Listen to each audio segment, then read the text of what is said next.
നമസ്കാരം, ഞാൻ ഷീമ. അപ്പോൾ ഇന്ന് കടയിൽ നിന്ന് വന്നതിന് ശേഷം ലൂബി എൻ്റെ കൂടെ ഇരുന്ന് കുറച്ച് നേരം കളിക്കണം കേട്ടോ. നമ്മൾ വണ്ടിയിൽ നിന്ന് ഇറങ്ങുമ്പോൾ തന്നെ ഒരു ബഹളമാണ് ലൂബിക്ക് ഇങ്ങോട്ട് അകത്തേക്ക് കയറാനായിട്ട്. നമ്മളുടെ അടുത്ത് വന്ന് കടിക്കുകയും അങ്ങനെയൊക്കെ ഭയങ്കര സ്നേഹപ്രകടനം ഒഴിക്കും. അത് കഴിഞ്ഞ് ഞാൻ ചായയൊക്കെ ഇട്ട് സോഫയിൽ വന്നിരിക്കുന്ന സമയത്ത് തലമേശയിലിരിക്കണമെങ്കിലും അവിടെ വന്ന് കുറച്ച് നേരം ഇതേപോലെ കളിക്കും. മടിയിലൊക്കെ കയറി ഇങ്ങനെ നിന്ന് കെട്ടിമറിയിൽ പതിവാട്ടോ.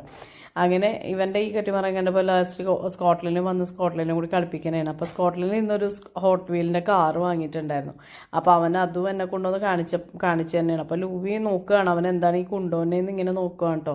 പിന്നെ അത് കഴിഞ്ഞ് എൻ്റെ ബാഗിൻ്റെ പുറത്തൊക്കെ കയറി ഇങ്ങനെ എന്നെ നോക്കി. ഞാൻ ഫോണിൽ എന്താണ് ചെയ്യണേന്നൊക്കെ നോക്കും. എല്ലാ കാര്യങ്ങളും ഇങ്ങനെ ശ്രദ്ധിക്കും നമ്മളെന്താ ചെയ്യുന്നതെന്നൊക്കെ കേട്ടോ. അപ്പോൾ അവനും കുറച്ച് നേരം കളിപ്പിച്ചു. അപ്പോൾ കാറ് അവന് കൊണ്ടുവന്നിട്ട് അവനിങ്ങനെ പൊട്ടിക്കണ കാര്യം അതിങ്ങനെ എടുത്ത് വെക്കണം എന്നൊക്കെ പറഞ്ഞ് അതിനെക്കുറിച്ച് എന്തോ എന്നോട് പറയുന്നതാണ് കേട്ടോ. അപ്പോൾ ലൂവി ഇത് കണ്ടപ്പോൾ ലൂവിയും വന്ന് നോക്കുന്നുണ്ട്. കുറേ കാറുണ്ട് കേട്ടോ, ഒരു 19 കാർ